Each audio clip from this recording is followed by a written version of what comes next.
사업이나 자기 생활에서 이거를 이해 못하는 사람들은 절대 돈을 못 모읍니다.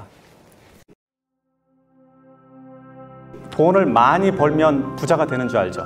그게 일반적으로 사람들이 생각하는 방법이에요. 돈을 많이 벌어야지 부자가 되는구나 라고 생각을 해요. 근데 실제로는 제 주변에 부자 거지들도 엄청 많아요. 몇 가지 돈에 대한 오해하고 있는 다른 능력들이 있어요. 첫 번째는 돈을 버는 능력, 돈을 모으는 능력, 돈을 쓰는 능력, 돈을 불리는 능력, 유지하는 능력. 이것은 다 각기 다른 능력이에요. 다른 능력이라는 걸 이해해야 돼요. 그래서 돈만 많이 벌면 부자가 되는구나 라고 생각하는 사람들은 그 돈을 유지할 수 없게 돼요. 불릴 수도 없게 돼요. 그래서 이게 각기 다 다른 능력이라는 것을 먼저 이해하셔야 돼요. 그리고 돈을 많이 벌면 행복할까요? 돈을 많이 번다고 실제로 반드시 행복하지는 않아요. 그거는 사실이에요. 그런데 이거는 비유를 하자면 기름진 밭에 뿌려진 씨앗 같아요. 여기서 기름진 밭은 돈을 말하고 씨앗은 행복을 말해요. 그래서 우리가 씨앗을 갖다가 기름진 밭에다 뿌리면 100개를 뿌렸다고 치면 굉장히 많은 씨앗이 나올 거예요. 반대로 밭이 좋지 않은 밭에다 씨를 뿌리면 상대적으로 100개 중에 아주 안 나오진 않아요. 한두 개씩 나옵니다. 그렇지만 상대적으로 숫자가 적을 뿐이에요. 그래서 돈이 많으면 일반적으로 행복을 유지하는 데 굉장히 유리해요. 그리고 여러분들이 갖고 있는 걱정을 지금 가만히 계산해봐요. 여러분들 안에 지금 수많은 걱정들이 있을 거예요. 현재 가족관계부터 시작해서 지금 실제 재정 문제, 미래에 대한 거, 주변에서 자기가 생각하는 이상과 다른 여러 가지 고민들이 있을 거란 말이에요. 이 고민들을 돈이 얼마 있으면 해결될 수 있을까 하고 다시 되돌아보면 상당히 많은 부분들이 돈이 이거를 해결하고 있다는 걸 알 수 있어요. 돈은 중력과 같아요. 중력은 무게가 무거우면 무거울수록 주변에 다른 거를 끌어들이는 힘이에요.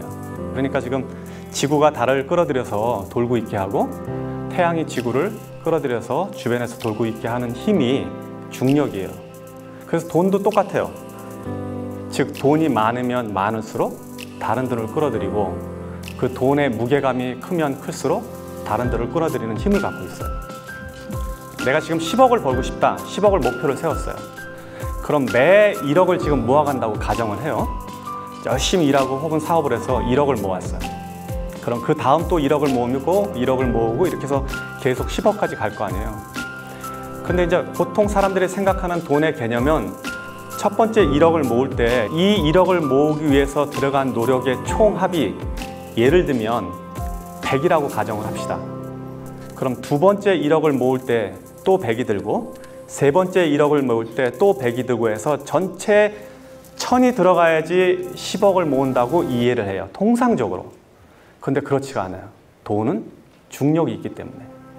그래서 돈은 처음에 1억을 모을 때 100의 노력이 들어갔지만 두 번째 1억을 모을 때는 90이 들어갈 수 있어요. 그 다음에 세 번째 1억을 모을 때는 80이 들어가요. 같은 방식으로 계속 이어지다 보면 나머지 9번째, 10번째에서는 10의 노력도 안 들어도 돈이 느는 거예요. 이게 돈이 갖고 있는 중력의 힘이에요.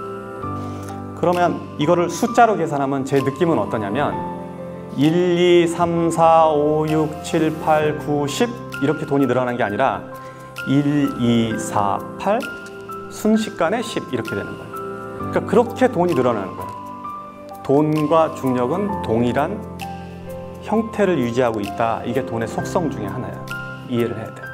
두 번째, 돈은 인격체예요. 인격체라는 거는 스스로 존재하고 생각하고 개별적 실체를 가지는 것을 인격체라고 그래요. 무슨 소리야? 돈은 형체도 없고 생각도 없고 그냥 가치만, 사람들이 생각해 놓은 가치만 있고 숫자로 보여지는 건데 이게 무슨 인격체냐 라고 생각을 한단 말이에요, 흔히. 그렇지만 여러분들은 오늘부터는 돈을 인격체로 받아들여야 돼요. 일반적으로 이미 사람이 된 사람이 아닌데 사람으로 불리는 게 이 세상에 굉장히 흔해요. 법, 인. 여기서 인은 사람을 말해요. 회사, 인간. 그래서 법적으로는 법인체는 인간과 똑같은 대우를 받아요. 고소도 할 수 있어요, 여러분들은. 법인인데, 사람이 아닌데. 그러니까 인격체예요. 돈도 인격체로 받아들이세요. 그렇게 이해를 하셔야 돼요. 돈을 벌려면. 자, 인격체란 뭐냐?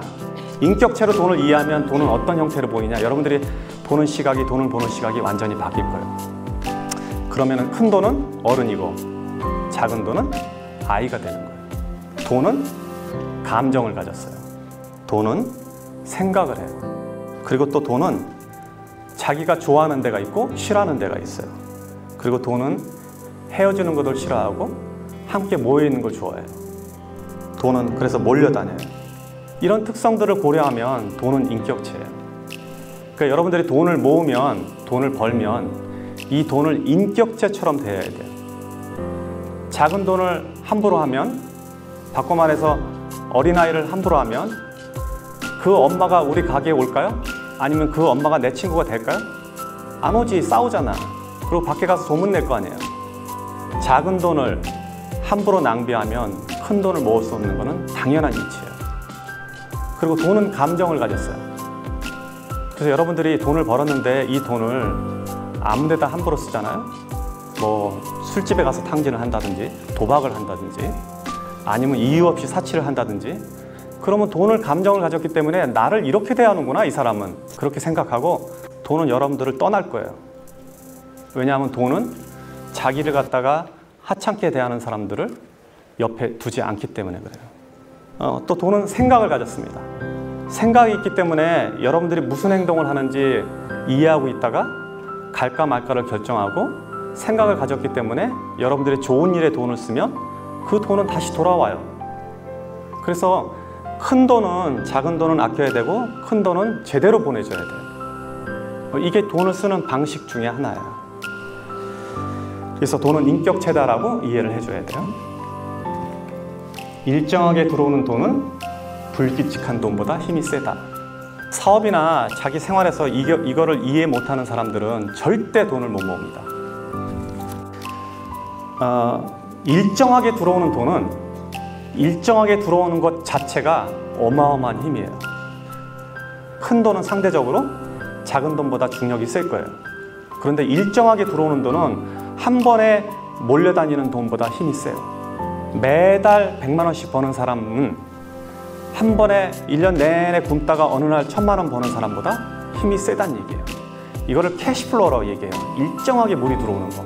우리 지금 비 안 와갖고 막 난리인데, 비가 일정하게 골고루 오면 곡물도 자라고 우리가 온도를 유지하거나 세상을 사는데 편리한데, 만약에 한 번에 비가 몰아서 오면 어떻게 될까요?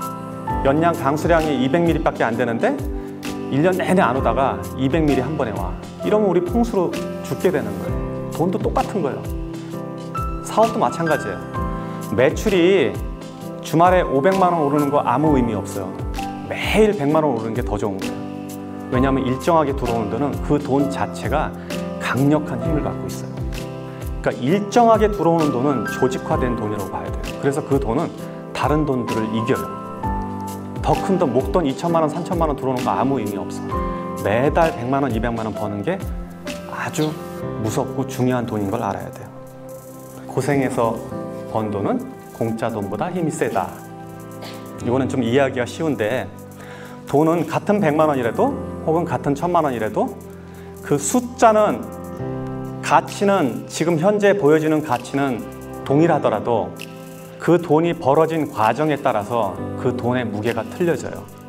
여러분들이 고생해서 벌은 돈은 돈의 가치가, 무게가 100kg라 그러면 누가 준 돈은 1kg도 안 되는 거예요. 그래서 가볍게 날아가요. 그런 돈은 그냥 흩어져 버려요. 복권에 당첨됐다든지, 갑자기 사업을 해서 돈을 벌었다든지, 혹은 누가 줬다든지, 유산으로 받았다든지, 땅값이 갑자기 올라서 떼부자가 됐다든지, 이런 사람들의 돈은 같은 1억이라도 내가 벌어서 꾸준히 모아서 적금 들어서 벌은 돈이라고는 전혀 다른 가치를 갖고 있는 거예요. 그래서 고생해서 번 돈은 공짜임보다 그 힘 자체가, 그리고 그 중력 자체가 전혀 다른 역할을 하고 있어요. 사실 성공이라는 거는, 한 사람의 성공은 그 이면에 굉장히 많은 사람의 슬픔과 고생을 바닥에 두고 있어요. 돈은 몰려다니기 때문에. 그래서 성공한 사람들이 실수가 뭐냐면 지금 이런 거를 잘 지키지 않는 게 보통 성공한 사람들이 흔히 하는 실수예요. 남의 돈을 대하는 태도가 내 돈을 대하는 인격의 근본이다. 친구들끼리 회비를 모았는데 회비를 모아서 어떤 일을 할 때는 내가 평소에 하는 소비보다 더 아까워지 않고 소비를 한다면 이거는 남의 돈을 대하는 태도가 옳지 않음으로 인해서 결국 내 돈을 대하는 태도를 무시한다는 걸 이야기할 수 있어요. 내가 살 때는 내 돈을 쓸 때는 친구의 저녁 자리에서 내가 돈을 낼 때는 사이다 하나 더 주문하는 거, 술 한 병 더 주문하는 게 신경이 쓰이는데 친구가 저녁 산다고 그럴 때는 고기 2판 시키고 소주 시키고 막 시키잖아요. 그렇게 만약에 대한다면 그 사람은 남의 돈을 대하는 태도가 옳지 않다는 거예요. 결국 그거는 자기 자신이 갖고 있는 돈을 대하는 태도와 동일해져요. 그래서 이런 사람들은 돈에 존중을 못 받게 되는 거예요.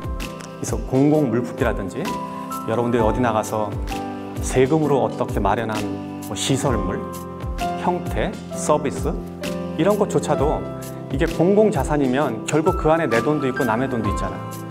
남의 돈을 존중하는 태도가 자신의 돈을 존중하는 태도와 동일해져요. 딱히 그런 건 아니지만 예를 들면 미국의 사업가들은 주식회사로 회사를 움직인다 그러면 그 주식회사의 자기 지분만큼 다른 사람들의 지분이 있다는 걸 이해하기 때문에 사적인 재산과 사적으로 회사 일을 쓸 때와 공적으로 쓸 때 구분을 굉장히 명확하게 하는 편이에요. 그런데 여기서 회사를 운영하는 사람들 중에 상당히 많은 사람들은 회사에 불과 몇 프로의 지분을 갖고 있고 사장이긴 해도 이 전체를 자기 재산으로 이해를 한다고. 근데 여러분들은 그런 사람을 나무라는데 보통 우리들도 흔히 일상에서 그런 실수를 저지르게 된다고요. 그래서 남의 돈을 대하는 태도는 꼭 내 돈을 대하는 태도와 동일하다고 이해를 하셔야 돼요. 이거를 조금 더 설명하면 이제 수각이론이라고 나오는데 제가 책에 쓴 글이에요. 이제 수각이론을 조금 설명할게요. 수각이라는 건 뭐냐면 이 사람이 부자가 되는 과정을 제가 유추해서 설명한 글이에요. 수각이 크다는 건 수각이라는 거는 물을 받는 돌이거든요. 절에 가면 많이 있어요. 물이 그 안에 흘러 들어오면 그 흘러 들어오는 물을 모았다가 일부를 내보내고 계속 모을 수 있게 하는 구조인데 우리가 저런 돈의 철학을 잘 이해하지 못하면 수각 자체가 없어져요. 그러니까 그 돌 그릇 안에 그릇 자체가 작아져서 돈이 모아지지 않는 형태를 말해요. 돈에 대한 이해를 저렇게 명확하게 하면 수각이 크기 때문에 항상 돈이 들어오고 항상 큰 돈이 내 안에 남아있단 말이에요. 이 가치를 유지할 수 있는 게 바로 지금 제가 말한 몇 가지 원리예요.